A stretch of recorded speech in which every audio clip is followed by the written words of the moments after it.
At the outset, sir, I want to take a moment to express my empathy for those who had to bear adverse health and economic effects of the pandemic.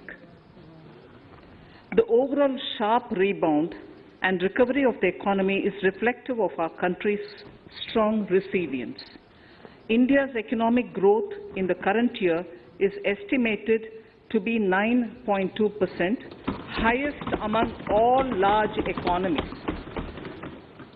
I recognize we are in the midst of an Omicron wave with high incidence but milder symptoms. Further, the speed and coverage of our vaccination campaign has helped greatly. With an accelerated improvement of health infrastructure in the past 2 years, we are in a strong position to withstand challenges. I am confident that with Sabka Prayas, we will continue our journey with strong growth. Honorable Speaker, we are marking Azadi Ka Amrit Mahotsav and have entered into Amrit Kal, the 25-year-long lead-up to India at 100. Honorable Prime Minister, in his Independence Day address, had set out the vision for India at 100. By achieving certain goals during Amrit Kal, our government aims to attain this vision.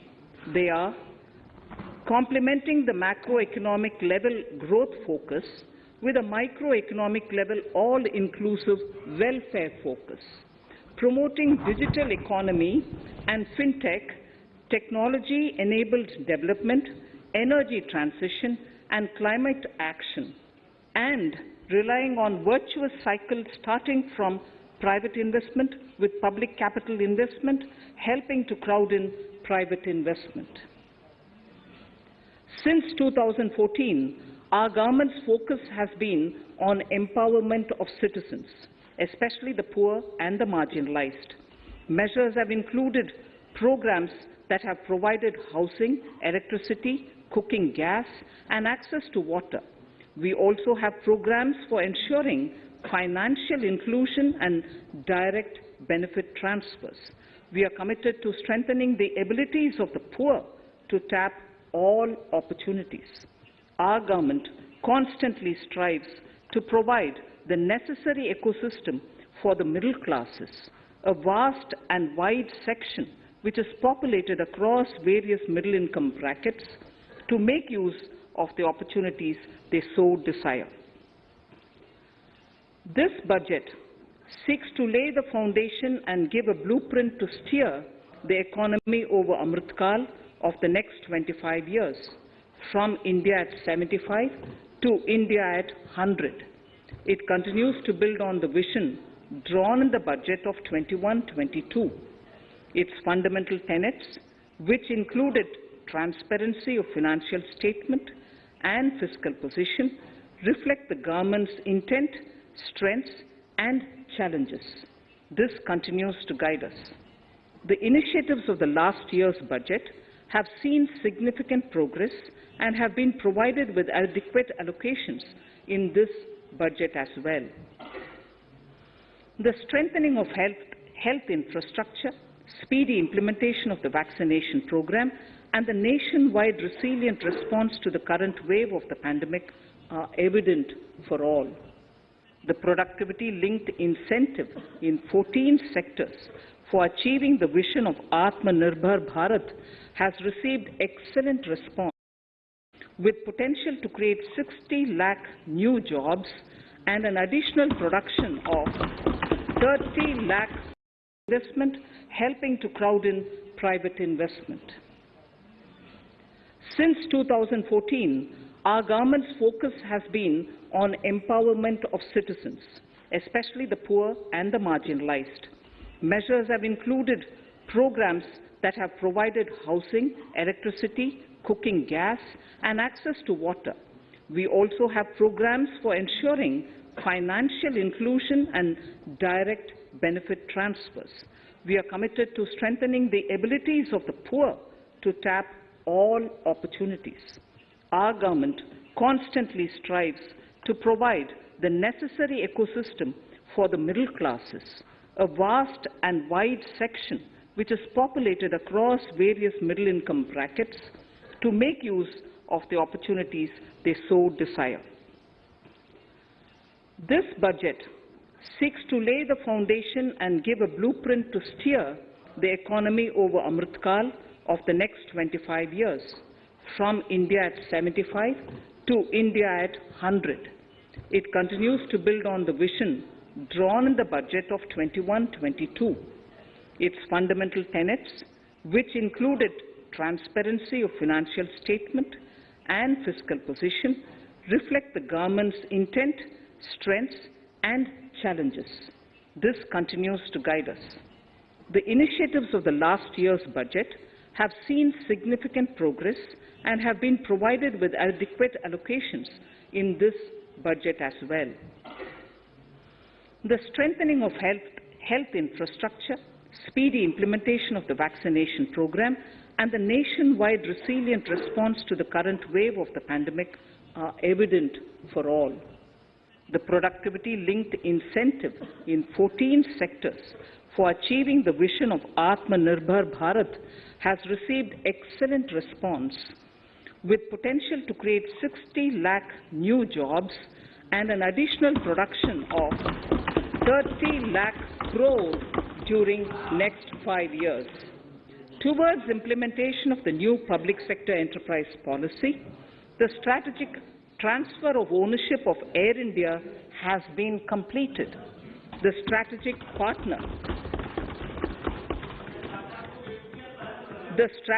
partner for Neelanchal Ispat Nigam Limited has been selected.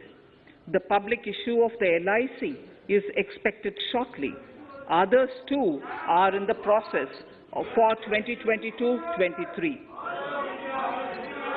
Please know, National Bank आपको पर्याप्त मौका, पर्याप्त अवसर मिलेगा, बेटे बेटे टिप्पणी मत कीजिए. The National Bank for Infrastructure Development and National Asset Reconstruction Company have commenced their activities. Honourable Speaker, Sir, Budget 2021-22 had provided a sharp increase in provision for public investment or capital expenditure. Throughout the year, with the Honourable Prime Minister guiding the implementation, our economic recovery is continuing to benefit from the multiplier effect.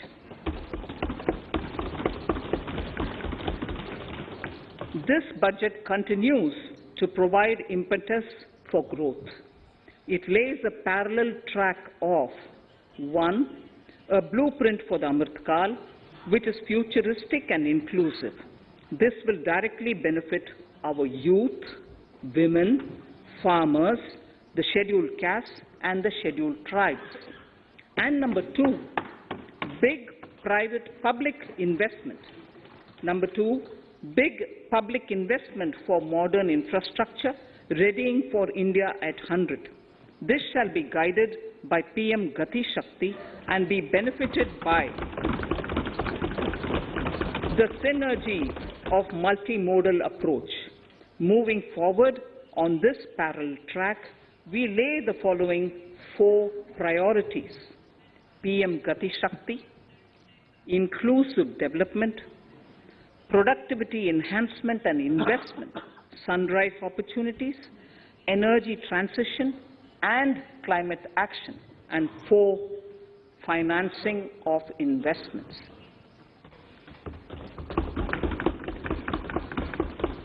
PM Gati Shakti. PM Gati Shakti is a transformative approach for economic growth and sustainable development. The approach is driven by 7 engines, namely roads, railways, airports, ports, mass transport, waterways, and logistics infrastructure. All 7 engines will pull forward the economy in unison. These engines are supported by the complementary roles of energy transmission, IT communication, bulk water and sewerage, and social infrastructure. Finally, the approach is powered by clean energy and Sabka Prayas. The efforts of the central government, the state governments, and the private sector together, leading to a huge job and entrepreneurial opportunities for all, especially the youth. PM Gati Shakti Master Plan, National Master Plan. The scope of PM Gati Shakti National Master Plan will encompass the 7 engines for economic transformation, seamless multimodal connectivity, and logistics efficiency. It will also include the infrastructure development by the state governments as per Gati Shakti Master Plan. The focus will be on planning, financing, including through innovative ways, use of technology, and speedier implementation. The projects pertaining to these 7 engines in the national infrastructure pipeline will be aligned with PM Gati Shakti framework. The touchstone of the master plan will be world-class modern infrastructure and logistics synergy among different modes of movement, both of people and goods, and location of projects. This will help raise the productivity and accelerate economic growth and development. Road transport. PM Gati Shakti Master Plan for expressways will be formulated in 22-23 to facilitate faster movement of people and goods. The national highways network will be expanded by 25,000 kilometers in 2022-23. 20,000 crores of rupees will be mobilized through innovative ways of financing to complement the public resources. The data exchange among all mode operators will be brought on unified logistics interface platform, designed for application programming interface. This will provide for efficient movement of goods through different modes, reducing logistics cost and time, assisting just-in-time inventory management, and in eliminating tedious documentation. Most importantly, this will provide real-time information to all stakeholders and improve international competitiveness. Open source mobility stack for organizing seamless travel of passengers will also be facilitated. Contracts for implementation of multimodal logistic parks at 4 locations through PPP mode will be awarded in 22-23.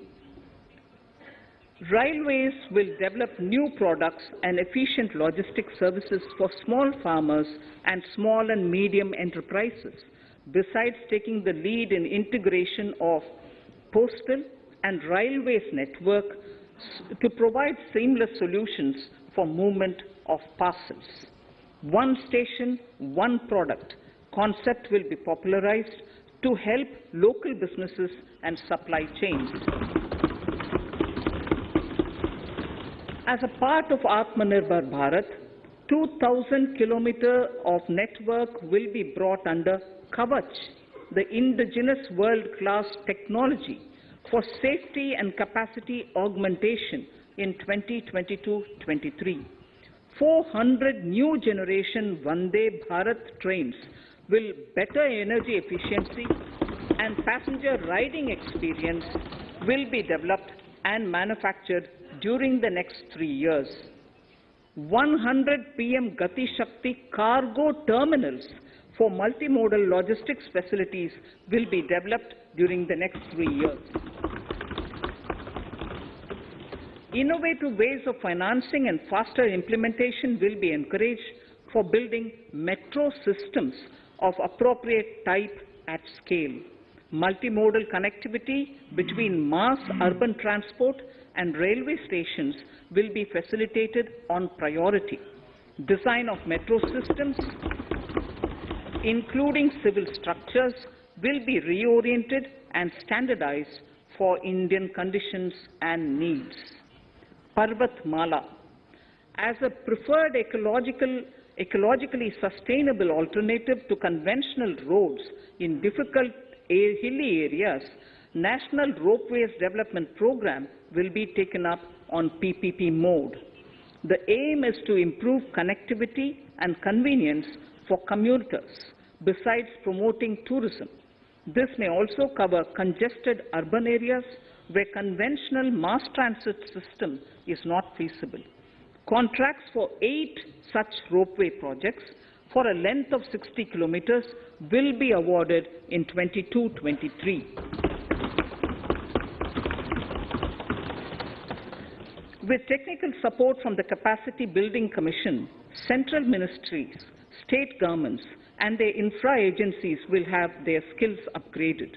This will ramp up capacity in planning, design, financing, including innovative ways, and implementation management of the PM Gati Shakti infrastructure projects. Inclusive development, our second priority. Agriculture. The procurement of wheat in Rabi 21-22 and the estimated procurement of paddy in Kharif 21-22 will cover 1,208 lakh metric tons of wheat and paddy from 163 lakh farmers, and 2.37 lakh crores will be the direct payment of MSP value to their accounts. Chemical-free natural farming will be promoted throughout the country, with a focus on farmers' lands in 5-kilometer wide corridors along the river Ganga at the first stage. 2023 has been announced as the International Year of Millets. Support will be provided for post-harvest value addition, enhancing domestic consumption, and for branding millet products nationally and internationally. To reduce our dependence on import of oil seeds, a rationalized and comprehensive scheme to increase domestic production of oil seeds will be implemented. For delivery of digital and high-tech services to farmers, with involvement of public sector research and extension institutions, along with private agri-tech players and stakeholders of agri-value chains, a scheme in PPP mode will be launched.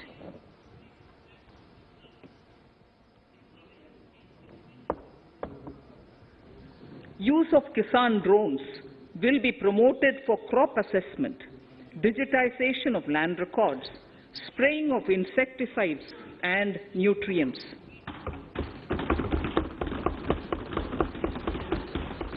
States will be encouraged to revise syllabi of agricultural universities to meet the needs of natural, zero budget, and organic farming, modern-day agriculture, value addition, and management.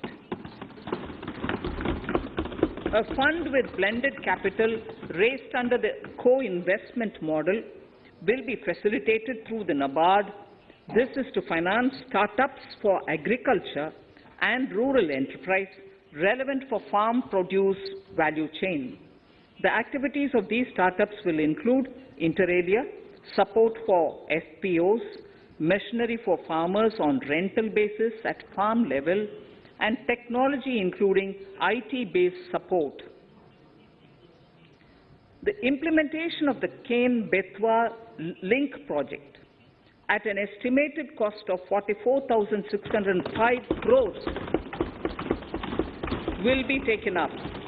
This is aimed at providing irrigation benefits to 9.0 lakh hectare of farmers' lands, drinking water supply to 62 lakh people, 103 megawatt of hydro, 27 megawatt of solar power, allocations of 4,300 crores of rupees in the RE 21-22 and 1,400 crores of rupees in 22-23 have been made for this project. Honorable Speaker, sir, draft DPRs for 5 river links, namely Daman Ganga Pinjal, Par Tapi Nirmala, Godavari Krishna, Krishna Pennar, and Pennar Kaveri have been finalized. Once a consensus is reached among the beneficiary states, the Centre will provide support for their implementation. For farmers to adopt suitable varieties of fruits and vegetables and to use appropriate production and harvesting techniques, our government will provide a comprehensive package with participation of state governments. MSMEs, Udyam, eShram, NCS and ASEEM portals will be interlinked. Their scope will be widened. They will now perform as portals with live organic databases, providing G2C, B2C and B2B services.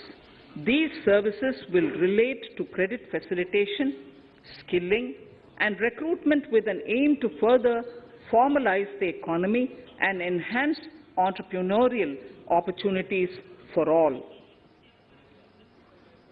Emergency Credit Line Guarantee Scheme has provided the much-needed additional credit to more than 130 lakh MSMEs. This has helped them mitigate the adverse impact of the pandemic.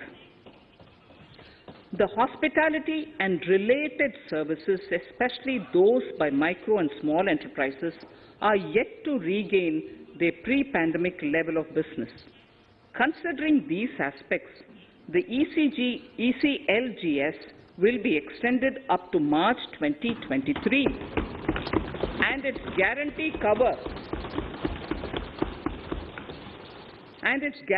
cover will be expanded by 50,000 crores of rupees to total cover of 5 lakh crores.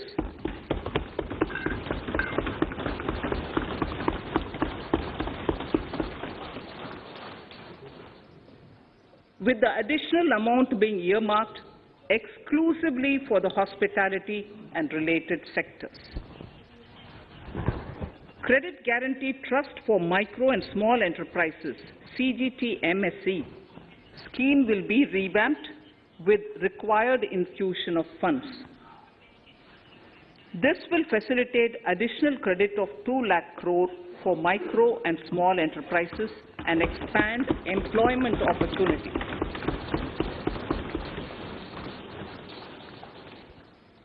Raising and Accelerating MSME Performance, RAMP, program will outlay of 6,000 crore over 5 years will be rolled out. This will help MSME sector become more resilient, competitive and efficient.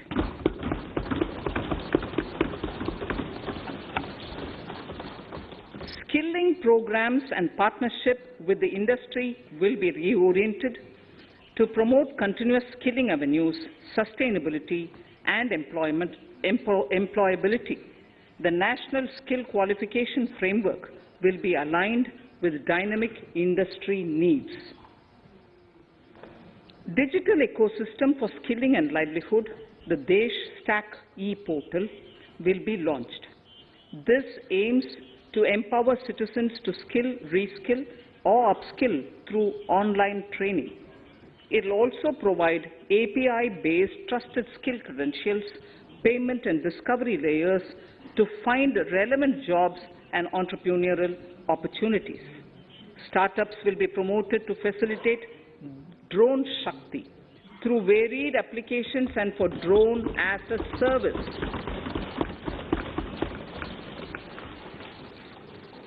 In select ITIs in all states, the required courses for skilling will be started.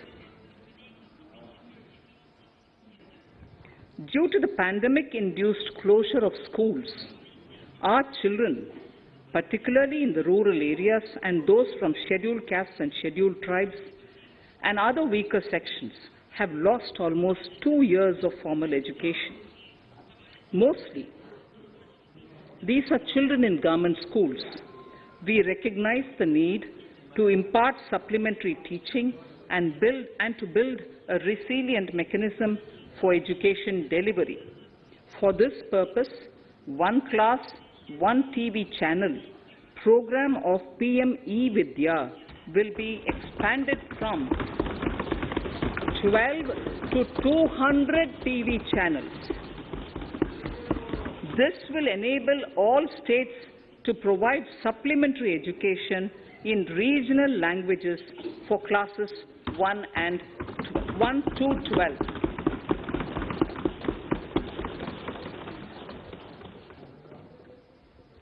High-quality e-content in all spoken languages will be developed for delivery via internet mobile phones, TV, and through radio and through digital teachers.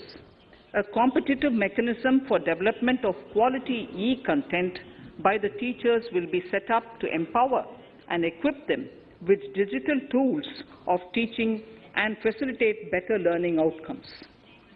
A digital university will be established to provide access to students across the country for world-class quality universal education with personalized learning experience at their doorsteps.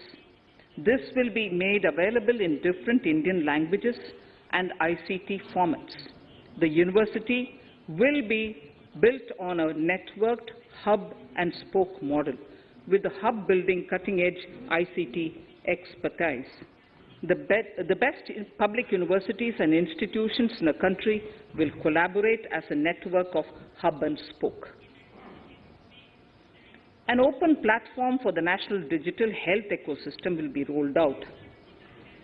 It will consist of digital registries of health providers and health facilities, unique health identity, consent framework, and universal access to health facilities. The pandemic has accentuated mental health problems in people of all ages. To better the access to quality mental health counseling and care services, a national tele-mental health program will be launched. This will include a network of 23 tele-mental health centers of excellence, with NIMHANS being the nodal center, and International Institute of Information Technology, Bangalore, IIIT Bangalore, providing technology support. Recognizing the importance of Nari Shakti as the harbinger of our bright future and for women-led development, during the Amrit Kal, our government has comprehensively revamped the schemes of the Ministry of Women and Child Development. Accordingly, 3 schemes, namely Mission Shakti, Mission Vatsalya, Saksham Anganwadi and Poshan 2.0 were launched recently to provide integrated benefits to women and children. Saksham Anganwadis are a new generation Anganwadis that have better infrastructure and audio-visual aids, powered by clean energy and providing improved environment for early childhood development. 2 lakh Anganwadis will be upgraded under this scheme. Current coverage of Har Ghar Nal Se Jal is 8.7 crores. Of this, 5.5 crore households were provided tap water in last 2 years itself.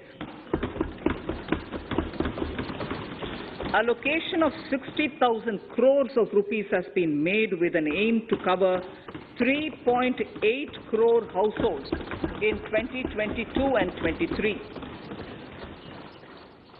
In 22-23, 80 lakh houses will be completed for the identified eligible beneficiaries of the PM Awas Yojana, both rural and urban. 48,000 crores is allotted for this purpose. The central government will work with the state governments for reduction of time required for all land and construction-related approvals, for promoting affordable housing for middle class and for the economically weaker sections in urban areas. We shall also work with the financial sector regulators to expand access to capital along with reduction in cost of intermediaries. A new scheme, Prime Minister's Development Initiative for the Northeast, will be implemented through the Northeastern Council.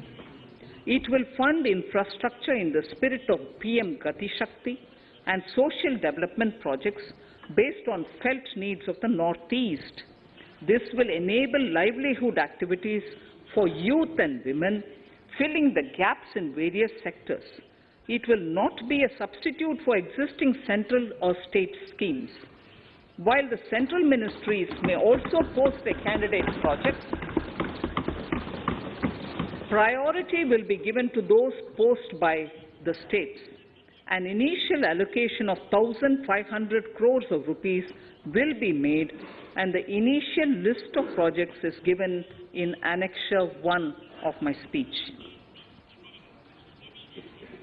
Our vision to improve the quality of life of citizens in the most backward districts of the country through Aspirational Districts program has been translated into reality in a very short span of time. 95% of those 112 districts have made significant progress in key sectors such as health, nutrition, financial inclusion, and basic infrastructure. They have surpassed even some of the state average values.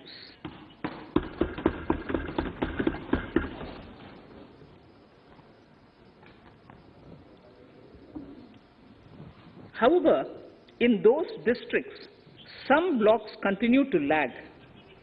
In 22-23, the program will focus on such blocks in those districts. Border villages with sparse population, limited connectivity, and infrastructure often get left out from the development gains. Such villages on the northern border will be covered under a new Vibrant Villages program. The activities will include construction of village infrastructure, housing, tourist centers, road connectivity, provisioning of decentralized renewable energy, direct-to-home access for Doordarshan and educational channels, and support for their livelihood generation. Additional funding for these activities will be provided. Existing schemes will be converged. We will define their outcomes and monitor them on a constant basis. In 2022, 100% of 1.5 lakh post offices will come on the core banking system, enabling financial inclusion and access to accounts through net banking, mobile banking, ATMs, and also provide online transfer of funds between post office accounts and bank accounts. This will be helpful especially for farmers and senior citizens in rural areas, enabling interoperability and financial inclusion. Honorable Speaker, sir, in recent years, digital banking, digital payments, and fintech innovations have grown at a rapid pace in the country. Government is continuously encouraging these sectors to ensure that the benefits of digital banking reach every nook and corner of the country in a consumer-friendly manner. Taking forward this agenda and to mark 75 years of our independence, it is proposed to set up 75 digital banking units in 75 districts of the country by scheduled commercial banks. The financial support for digital payment ecosystem announced in the previous budget will continue in 22-23 as well. This will encourage further adoption of digital payments. There will also be a focus to promote use of payment platforms that are economical and user-friendly. So I move to the next priority. In recent years, over 25,000 compliances were reduced and nearly 1,500 union laws were repealed. This is the result of our government's strong commitment for minimum government and maximum governance. 1,486 union laws were repealed. Our trust in the public and ease of doing business is what is highlighted here, sir. For the Amrit Kal, The next phase of Ease of Doing Business 2.0 and Ease of Living will be launched. In our endeavor to improve productive efficiency of capital and human resources, we will follow the idea of trust-based governance. The new phase will be guided by an active involvement of the states, digitization of manual processes and interventions, integration of the central and state level systems through IT bridges, a single point access for all citizen-centric services, and standardization and removal of overlapping compliances. Crowdsourcing of suggestions and ground-level assessment of the impact with active involvement of citizens and businesses will be encouraged. A single window portal, Parivesh, for all green clearances was launched in 2018. It has been instrumental in reducing the time required for approvals significantly. The scope of this portal will be expanded to provide information to the applicants based on location of units. Information about specific approvals will be provided. It will enable application for all 4 approvals through a single form and tracking of the process through Centralized Processing Center Green, CPC Green. E-passports. The issuance of e-passports using embedded chip and futuristic technology will be rolled out in 22-23 to enhance the convenience for the citizens in their overseas travel. By the time of India at 100, nearly half our population is likely to be living in urban areas. To prepare for this, orderly urban development is of critical importance. This will help realize the country's economic potential, including livelihood opportunities for the demographic dividend. For this, on the one hand, we need to nurture the megacities and their hinterlands to become current centers of economic growth. On the other, we need to facilitate Tier 2 and Tier 3 cities to take on the mantle in the future. This would require us to reimagine our cities into centers of sustainable living with opportunities for all, including women and our youth. For this to happen, urban planning cannot continue with a business-as-usual approach. We plan to steer a paradigm change. A high-level committee of reputed urban planners, urban economists, and institutions will be formed to make recommendations on urban sector policies, capacity building, planning, implementation, and governance. For urban capacity building, support will be provided to the states. Modernization of building bylaws, town planning schemes, transit-oriented development will be implemented. This will facilitate reforms for people to live and work closer to the mass transit systems. The central government's financial support for mass transit projects and Amrit scheme will be leveraged for formulation of action plans and their implementation for facilitating the TOD and TPS by the states. For developing India-specific knowledge in urban planning and design, and to deliver certified training in these areas, up to 5 existing academic institutions in different regions will be designated as centers of excellence. These centers will be provided endowment fund of 250 crore each. In addition, the AICTE will take the lead to improve syllabi, quality and access of urban planning courses in other institutions. We will promote a shift to use of public transport in urban areas. This will be complemented by clean tech and governance solutions, special mobility zones with zero fossil fuel policy and EV vehicles. battery swapping policy. Considering the constraint of space in urban areas, for setting up charging stations at scale, a battery swapping policy will be brought out and interoperability standards will be formulated.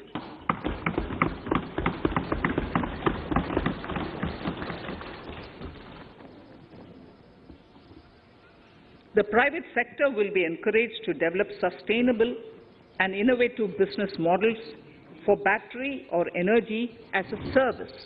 This will improve efficiency in the EV ecosystem. Efficient use of land resources is a strong imperative. States will be encouraged to adopt unique land parcel identification number to facilitate IT-based management of records. The facility for transliteration of land records across any of the Schedule 8 languages will also be rolled out. The adoption of linkage with National Generic Document Registration System (NGDRS) with the One Nation, One Registration software will be promoted as an option for uniform process of registration and anywhere registration of deeds and documents.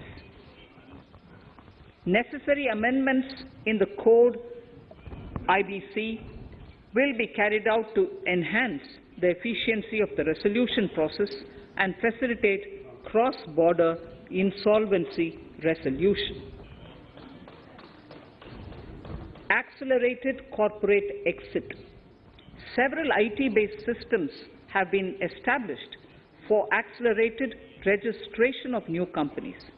Now the Center for Processing Accelerated Corporate Exit, CPACE, will process re-engineering, will be established to facilitate and speed up the voluntary winding up of these companies from the currently required 2 years to less than 6 months.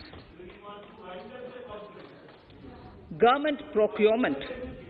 Government rules have recently been modernized for the needs of Amrit Kal. The new rules have benefited from the inputs from various stakeholders. The modernized rules allow use of transparent quality criteria besides cost and evaluation of complex tenders. Provisions have been made for payment of 75% of running bills mandatorily within 10 days and for encouraging settlements of disputes through conciliation. As a further step to enhance transparency and to reduce delays in payments, a completely paperless, end-to-end online e-bill system will be launched for use by all central ministries for their procurements. The system will enable the suppliers and contractors to submit online their digitally signed bills and claims and track their status from anywhere. To reduce indirect cost for suppliers and work contractors, the use of surety bonds as a substitute for bank guarantee will be made acceptable in government procurements. Business such as gold imports may also find this useful. IRDAI, insurance regulator, has given the framework for issue of surety bonds by insurance companies. AVGC Promotion Task Force. The animation, visual effects, gaming and comic, the AVGC sector, offers immense potential to employ youth. An AVGC Promotion Task Force with all stakeholders will be set up to recommend ways to realize this and build domestic capacity for serving our markets and the global demand. Telecom sector. Telecommunications in general and 5G technology in particular can enable growth and offer job opportunities. Required spectrum auctions will be conducted in 2022 to facilitate rollout of 5G mobile services within 2022-23 by private telecom providers. A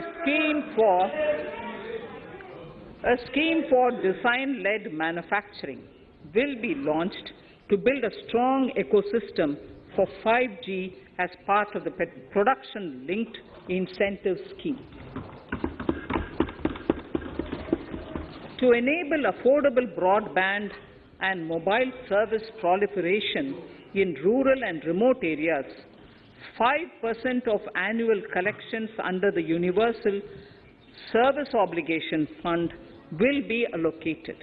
This will provide and this will promote R&D and commercialization of technologies and solutions.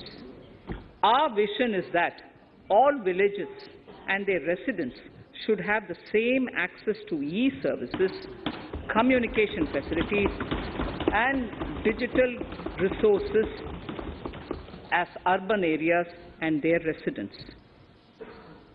The contracts for laying optical fiber in all villages, including remote areas, will be awarded under the BharatNet project through PPP in 22 and 23. Completion is expected in 2025.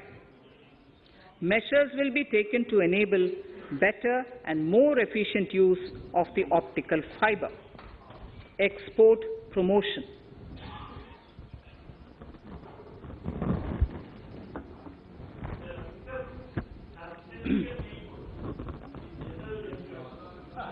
The Special Economic Zones Act will be replaced with a new legislation that will enable the states to become partners in development of enterprise and service hubs.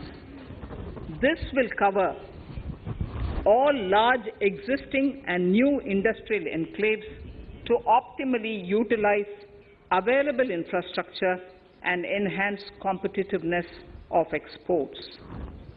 Atmanirbharta in defense. Our government is committed to reducing imports and promoting Atmanirbharta in equipment for the armed forces. 68% of the capital procurement budget will be earmarked for domestic industry in 22-23, up from 58% in 21-22. Defense R&D will be opened up for industry, startups and academia, with 25% of defense R&D budget earmarked. Private industry will be encouraged to take up design and development of military platforms and equipment in collaboration with DRDO and other organizations through SPV model. An independent nodal umbrella body will be set up for meeting wide-ranging testing and certification requirements. Artificial intelligence, geospatial systems and drones, semiconductor and its ecosystem, space economy, genomics and pharmaceuticals, green energy and clean mobility systems have immense potential to assist sustainable development at scale and modernize the country. They provide employment opportunities for our youth and make Indian industry more efficient and competitive. Supportive policies, light touch regulations, facilitative actions to build domestic capacities and promotion of research and development will guide the government's approach. For R&D in the sunrise opportunities, in addition to efforts of collaboration among academia, industry and public institutions, government contribution will be provided. Energy transition and climate change. The risks of climate change are the strongest negative externalities that affect India and other countries. As Honorable Prime Minister said at the COP26 summit in Glasgow last November, and I quote, "What is needed today is mindful and deliberate utilization instead of mindless, destructive consumption," unquote. The low carbon development strategy, as enunciated in the Panchamrit that he announced is an important reflection of our government's strong commitment towards sustainable development. The strategy opens up huge employment opportunities and will take the country on a sustainable development path. This budget proposes several near-term and long-term actions accordingly. Solar power. To facilitate domestic manufacturing for the ambitious goal of 280 gigawatts of installed solar capacity by 2030, an additional allocation of 19,500 crores for PLI, production-linked incentive, for manufacturing of high-efficiency modules with priority to fully integrate manufacturing units from polysilicon to solar PV modules will be made. Honorable Speaker, sir, the circular economy transition is expected to help in productivity enhancement as well as creating large opportunities for new businesses and jobs. The action plans for 10 sectors such as electronic waste, end-of-life vehicles, used oil waste, toxic and hazardous industrial waste are already ready.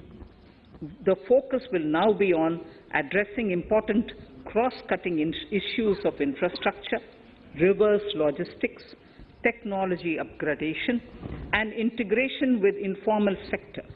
This will be supported by active public policies covering regulations, extended producers' responsibilities, framework, and innovation facilities.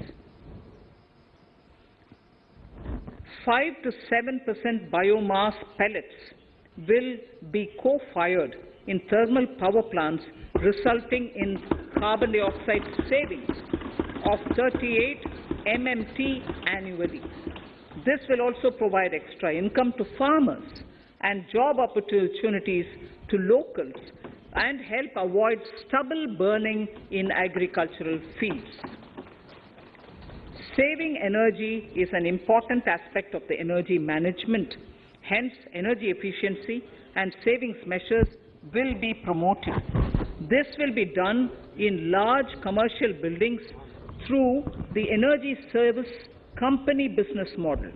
It will facilitate capacity building and awareness for energy audits, performance contracts, and common measurement of and verification protocol.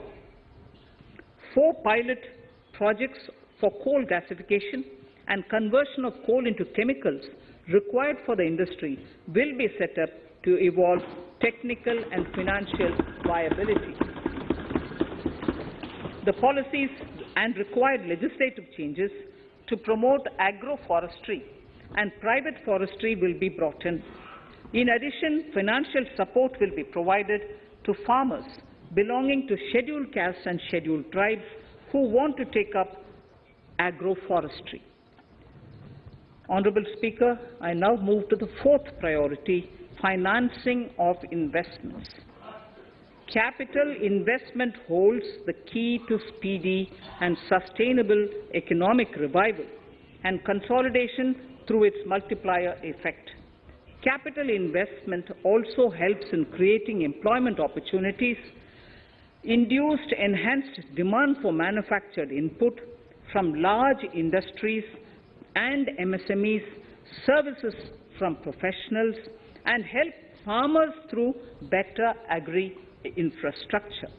The economy has shown strong resilience to come out of the effects of the pandemic with high growth. However, we need to sustain that level to make up for the setback of 2020-2021. As outlined in para 5 earlier, the virtuous cycle of investment requires public investment to crowd in private investment. At this stage, private investments seem to require that support to rise to their potential and to the needs of the economy.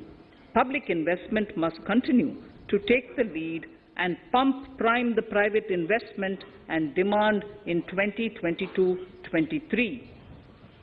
Considering the above imperative, the outlay for capital expenditure in the Union budget is once again being stepped up sharply by 35.4% from 5.54 lakh crore in the current year to 7.50 lakh crores in 22-23. This has increased to more than 2.2 times the expenditure of 2019-20. This outlay in 22-23 will be 2.9% of the GDP. Effective capital expenditure. With this investment taken together with the provision made for creation of capital assets through grants and aid to states, the effective capital expenditure of the central government is estimated at 10.68 lakh crores in 22-23, which will be about 4.1% of the GDP. Green bonds. As a part of the government's overall market borrowings in 22-23, sovereign green bonds will be issued for mobilizing resources for green infrastructure. The proceeds will be deployed in public sector projects which help in reducing the carbon intensity of the economy. GIFT IFSC. World-class foreign universities and institutions will be allowed in the GIFT City to offer courses in the financial management, fintech, science, technology, engineering, and mathematics free from domestic regulations, except those by the IFSCA to facilitate availability of high-end human resources for financial services and technology. An international arbitration center will be set up in the GIFT City for timely settlement of disputes under international jurisprudence. Services for global capital for sustainable and climate finance in the country will be facilitated in the GIFT City. Infrastructure status. Data centers and energy storage systems, including dense charging infrastructure and grid-scale battery systems, will be included in the harmonized list of infrastructure. This will facilitate credit availability for digital infrastructure and clean energy storage. Venture capital and private equity invested more than 5.5 lakh crores last year, facilitating one of the largest startup growth systems. Scaling up this investment requires a holistic examination of regulatory and other frictions. An expert committee will be set up to examine and suggest appropriate measures. Government-backed funds, NIIF and SIDBI Fund of Funds, have provided scale capital, creating a multiplier effect. For encouraging important sunrise sectors such as climate action, deep tech, digital economy, pharma, and agri-tech, the government will promote these thematic funds for blended finance, with the government share being limited to 20% and the funds being managed by private fund managers. For financing the infrastructure needs, the stepping up of public investment will need to be complemented by private capital at a significant scale. Measures will be taken to enhance financial viability of projects, including PPP, with technical and knowledge assistance from multilateral agencies. Enhancing financial viability shall also be obtained by adopting global best practices, innovative ways of financing, and balanced risk allocation. Digital rupee.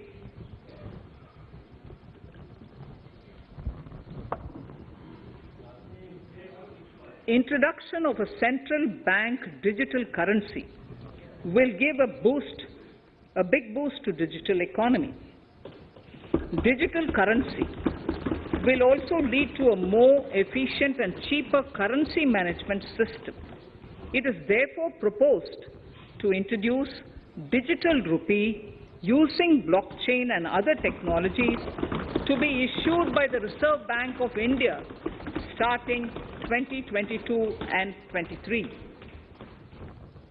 Financial assistance to states for capital investment.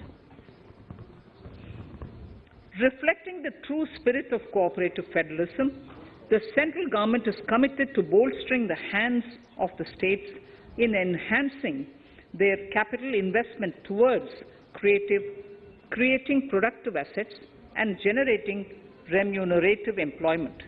The scheme for financial assistance to states for capital investment has been extremely well received by the states. In deference to the requests received during my meeting with the chief ministers and state finance ministers, the outlay for this scheme is being enhanced from 10,000 crores in the budget estimates to 15,000 crores in the revised estimates for the current year.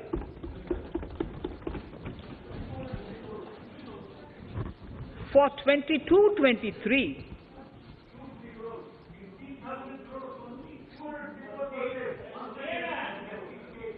I'll repeat that sentence for the benefit of many of our honourable members. In deference to the requests received during my meeting with chief ministers and state finance ministers, the outlay for this scheme is being enhanced from 10,000 crores in the BE to 15,000 crores, 15,000 crores in the RE of the current year. For 22-23, the allocation is 1 lakh crores to assist the states in catalyzing the overall investments in the economy. These 50-year interest-free loans are over and above the normal borrowings allowed to the states, are over and above the normal borrowings to the states. This allocation will be used for PM Gati Shakti related and other productive capital investments of the states. It will also include components for supplemental funding for priority segments of PM Gram Sadak Yojana, including support for the state's share, digitization of the economy, including digital payments and completion of OFC network, and reforms related to building bylaws, town planning schemes, transit-oriented development, and transferable development rights.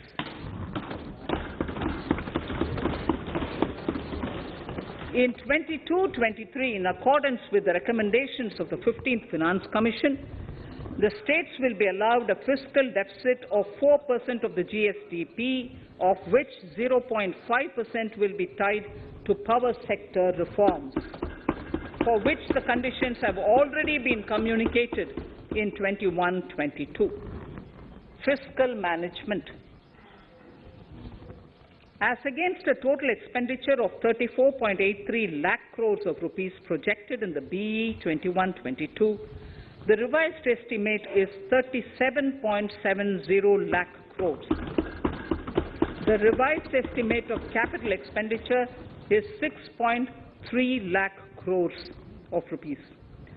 This includes an amount of 51,971 crores towards settlement of outstanding guaranteed liabilities of Air India and its other sundry commitments. Coming to the budget estimates, Honourable Speaker, sir, the total expenditure in 22-23 is estimated at 39.45 lakh crores, while the total receipts other than borrowings are estimated at 22.84 lakh crores of rupees.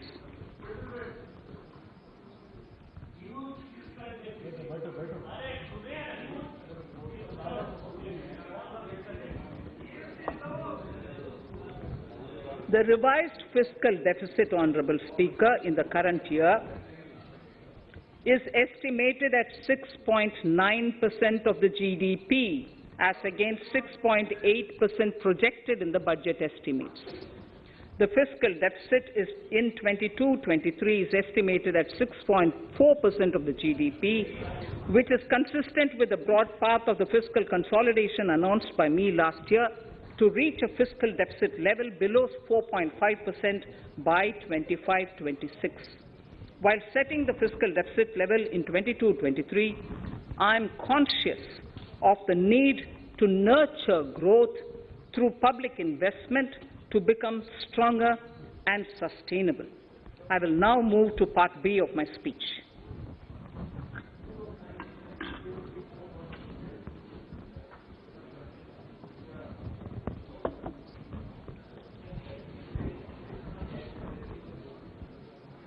Direct tax.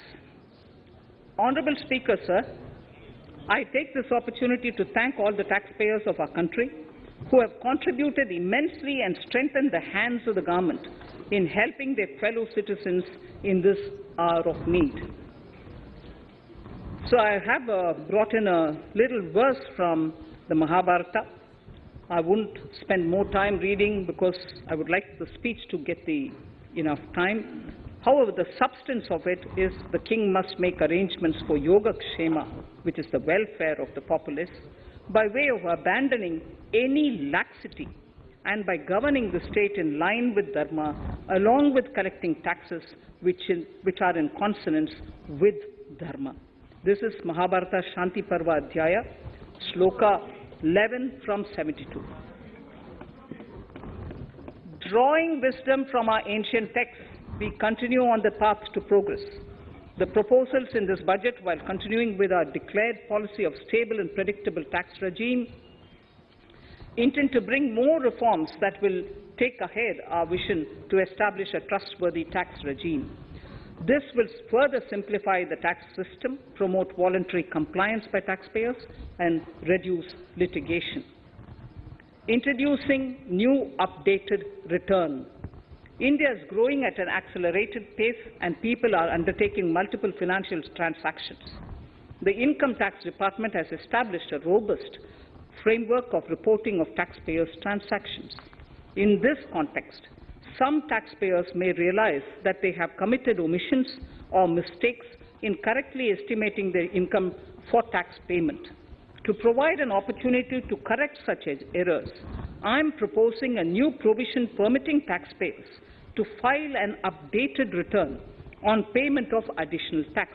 This updated return can be filed within 2 years from the end of the relevant assessment year.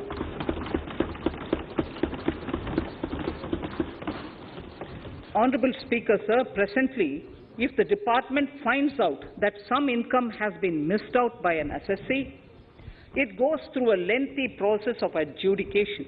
Instead, with this proposal now, there will be a trust repost in the taxpayers that will enable the assessee herself to declare the income that she may have missed out earlier while filing her return. Full details of the proposal are given in the finance bill. It is an affirmative step in the direction of voluntary compliance.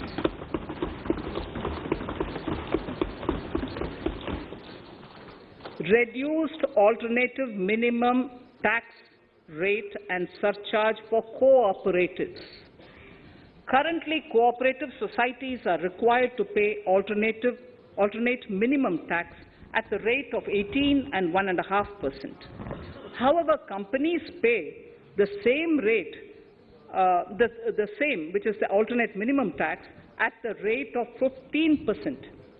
To provide a level playing field between cooperative societies and companies, I propose to reduce this rate for the cooperative societies also to 15%. Honourable Speaker, sir, I also propose to reduce the surcharge on cooperative societies from the present 12% to 7% for those having total income of more than 1 crore and up to 10 crores. This would help in enhancing income of cooperative societies and its members who are mostly from the rural and from farming communities. Tax relief to persons with disability. The parent or guardian of a differently abled person can take an insurance scheme for such person. The present law provides for deduction to the parent or guardian only if the lump sum payment or annuity is available to the differently abled person on the death of the subscriber, that is the parent or the guardian. There could be situations where the differently abled dependent may need payment of annuity or lump sum amount even during the lifetime of their parent or guardian. I propose thus to allow the payment of annuity and lump sum amount to the differently abled dependent during the lifetime of the parent and guardians, that is parent or guardians, attaining the age of 60 years. Parity between employees of the state and central governments. At present, the central government contributes 14% of the salary of its employee to the National Pension System, NPS, Tier 1. This is allowed as a deduction in computing the income of the employee. However, such deduction is allowed only to the extent of 10% of the salary in case of employees of the state governments. To provide equal treatment to both central and state government employees, I propose to increase the tax deduction limit from 10% to 14% on employers' contribution to the MPS account of state government employees as well. This would help in enhancing the social security benefits of the state government employees and bring them at par with central government employees. Incentives for startups.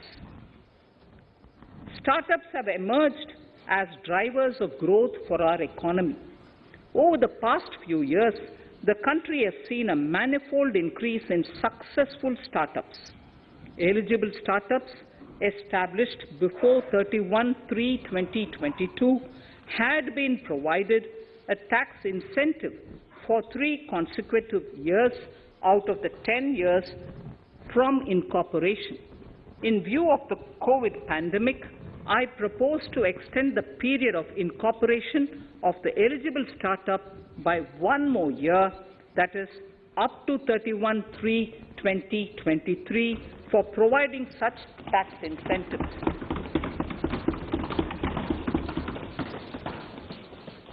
Incentives for newly incorporated manufacturing entities under concessional tax regime. In an effort to establish a global competitive business environment for certain domestic companies, a concessional tax regime of 15% was introduced by our government for newly incorporated domestic manufacturing companies. I propose to extend the last date for commencement of manufacturing or production under Section 115B(ab) by 1 more year, that is from 31st March 2023 to 31st March 2024.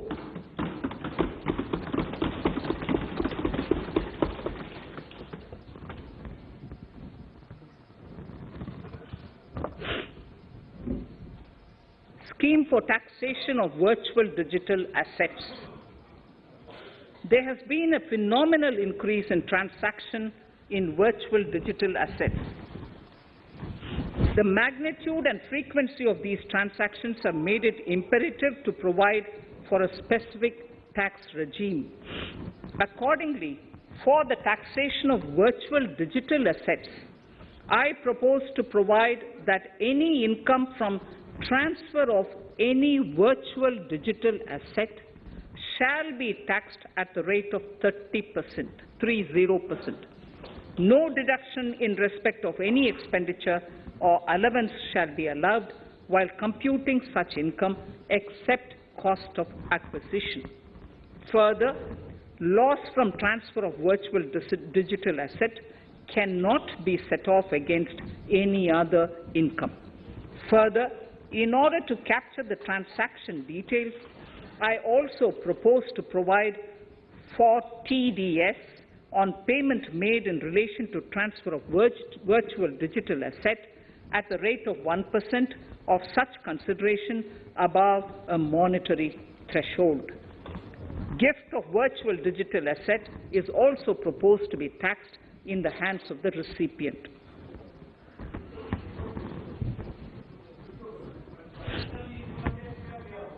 Litigation management to avoid repetitive appeals by the department. It has been observed that a lot of time and resources are consumed in filing of appeals which involve identical issues. Taking forward our policy of sound litigation management, I propose to provide that if a question of law in the case of an assessee is identical to a question of law which is pending in the appeal before a jurisdictional High Court or Supreme Court, in any case, the filing of further appeal in the case of this assessee by the department shall be deferred till such a question of law is decided by the jurisdictional High Court or the Supreme Court.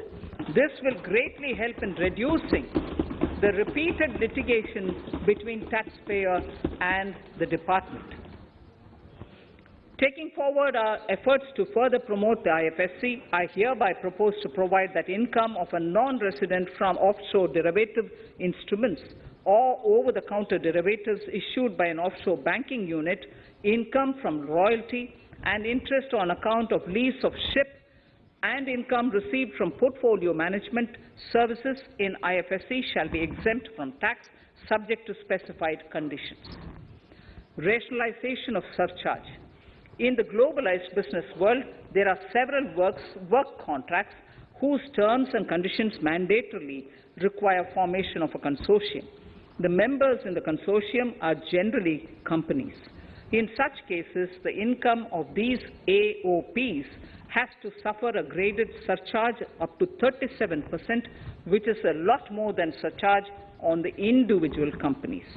Accordingly, I propose to cap the surcharge of these AOPs at 15%, 15%.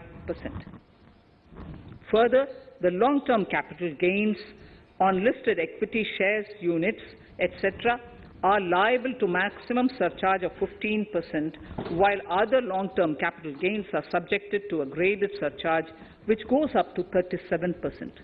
I propose to cap the surcharge on long-term capital gains arising on transfer of any type of assets at 15%. This step will give a boost to startup community, and along with my proposal on the extended tax benefits to manufacturing companies and startups, reaffirms our commitment to Atmanirbhar Bharat. Clarification in relation to health and education cess as business expenditure. The income tax is not an allowable expenditure for computation of business income. This includes tax as well as surcharges.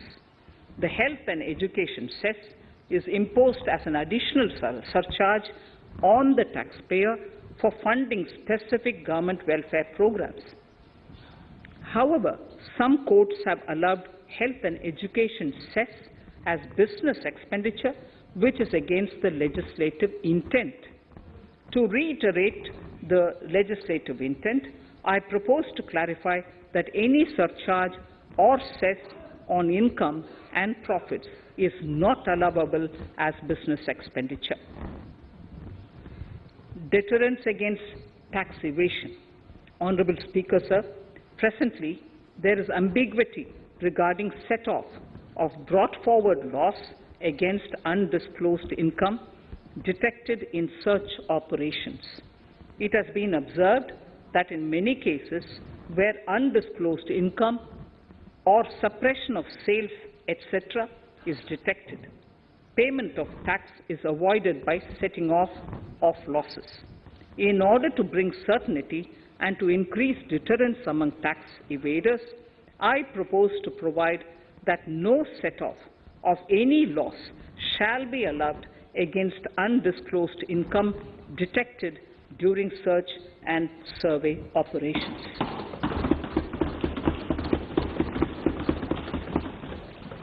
It has been noticed that as a business promotion strategy, there is a tendency on businesses to pass on benefits to their agents. Such benefits are taxable in the hands of the agents. In order to track such transactions, I propose to provide for tax deduction by the person giving benefits if the aggregate value of such benefits exceeds 20,000 rupees during the financial year. A few other changes are being made, the details of which are there in the finance bill. Indirect taxes. So remarkable progress in GST. GST has been a landmark reform of independent India, showcasing the spirit of cooperative federalism.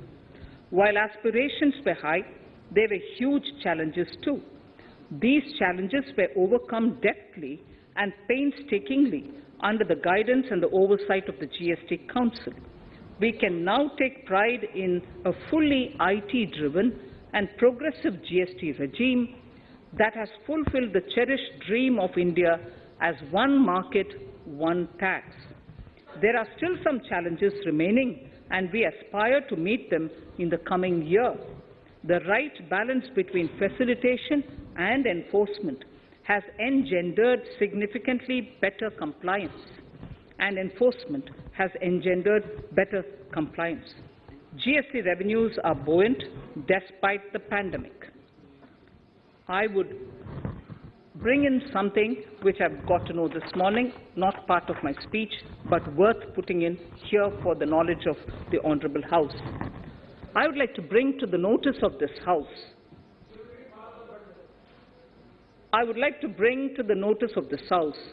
that the gross GST collections for the month of January 22 are rupees 1,40,986 crores, which is the highest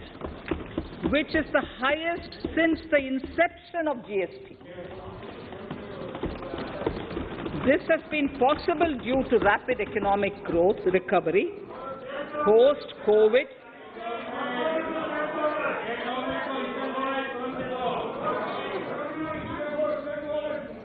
This has been possible due to the rapid economic recovery post-COVID, as well as various policy and administration undertaken by central and state tax administrations.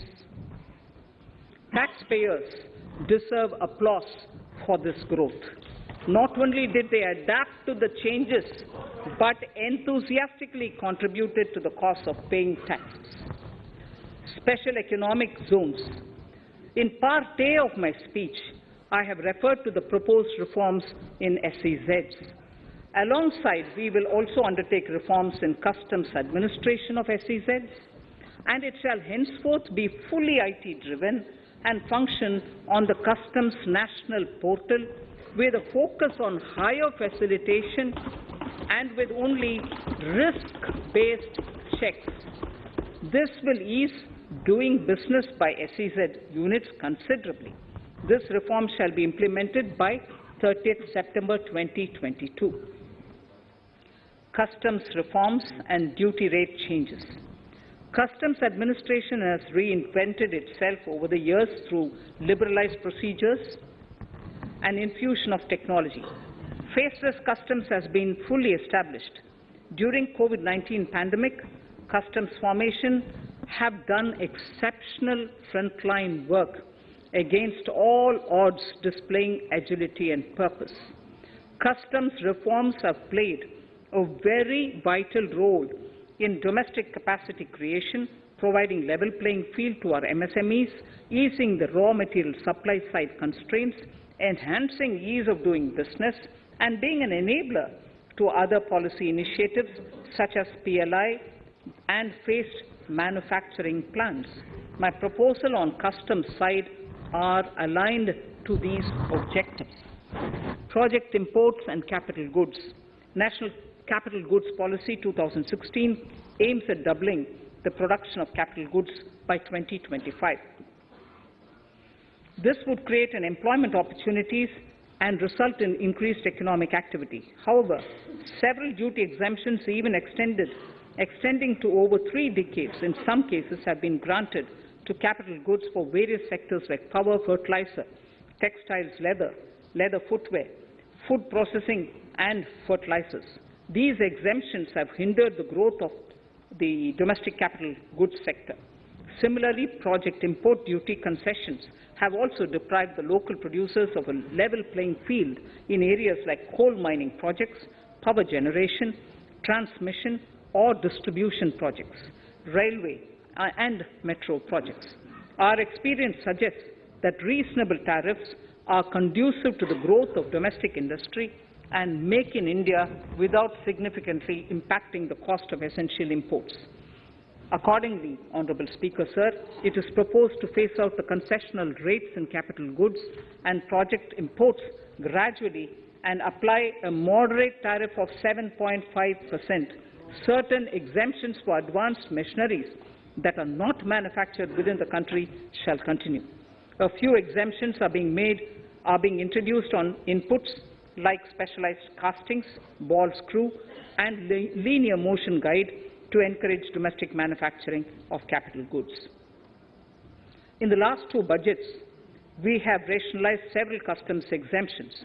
We have once again carried out an extensive consultation, including by crowdsourcing.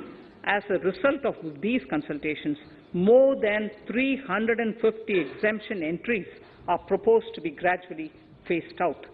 These include exemptions on certain agricultural produce,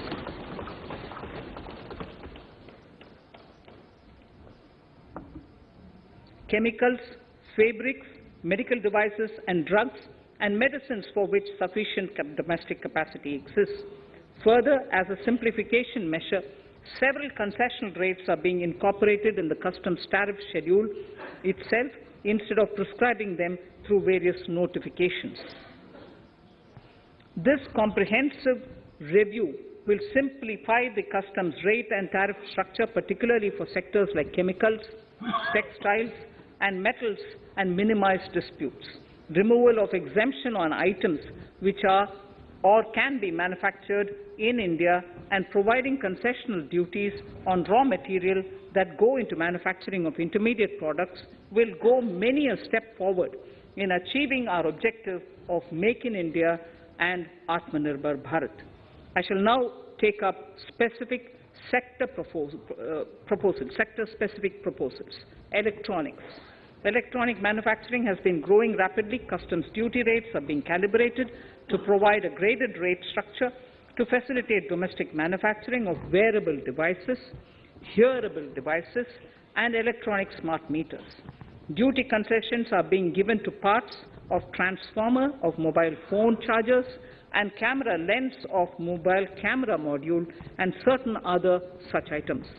This will enable domestic manufacturing of high-growth electronic items. Gems and jewellery. To give a boost to the gems and jewellery sector, customs duty on cut and polished diamonds and gemstones is being reduced to 5%. Simply sawn diamond would attract nil customs duty. To facilitate export of jewellery through e-commerce, a simplified regulatory framework shall be implemented by June this year. To disincentivize import of undervalued imitation jewellery, the customs duty on imitation jewellery is being prescribed in a manner that a duty of at least 400 rupees per kg is paid on its import. Chemicals. Customs duty on certain critical chemicals, namely methanol, acetic acid, and heavy feedstocks, for petroleum refining are being reduced, while duty is being raised on sodium cyanide, for which adequate capacity in the domestic arena exists. These changes will help in enhancing domestic value addition. MSMEs. Duty on umbrellas is being raised to 20%. Exemption to parts of umbrellas is being withdrawn. Exemption is also being rationalized on implements and tools for agricultural sector which are manufactured in India. Customs duty exemption given to steel scrap last year is being extended for another year to provide relief to MSME secondary steel producers. Certain anti-dumping and CVD on stainless steel and coated steel flat products, bars of alloy steel and high-speed steel are being revoked in larger public interest considering prevailing high prices of metals. To incentivize exports, exemptions are being provided on items such as embellishment, trimmings, fasteners, buttons, zipper, lining material, specified leather, furniture fittings and packaging boxes that may be needed by bona fide exporters of handicrafts, textiles, leather garments, leather footwear and other goods. Honourable Speaker, sir, duty is being reduced on certain inputs required for shrimp aquaculture so as to promote its exports. Tariff measure to encourage blending of fuel. Blending of fuel is a priority for this government. To encourage the efforts for blending of fuel, unblended fuel shall attract an additional differential excise duty of ₹2 per litre from first day of October 22. A few other changes are being made in duty rates, customs, tariff and customs law, the details of which are there in the finance bill. Mr. Speaker, sir, with these words, I commend the budget to this august House. Thank you. Item number 2, Srimati Nirmala Sitharaman ji.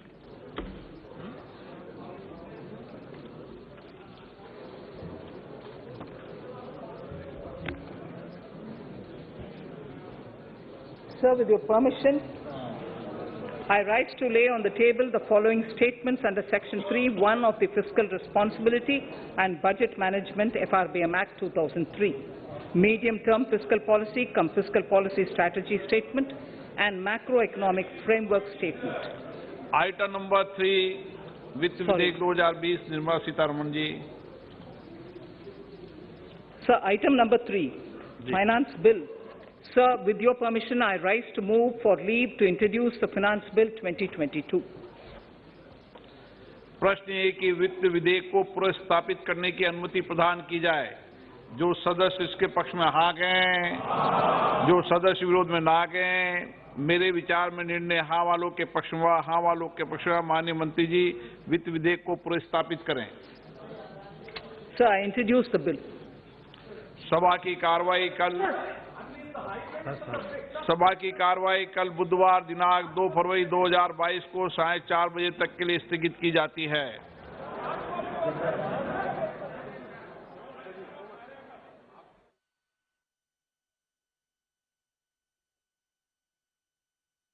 जो budget है वो अब संसद के पटल पर रखा जा चुका है और कितना बड़ा ये बजट है हम आपको बताएंगे। करीब 40 लाख करोड़ रुपए खर्च होंगे देश के विकास पर और कहां फोकस है वो हम आपको बताने की कोशिश करेंगे।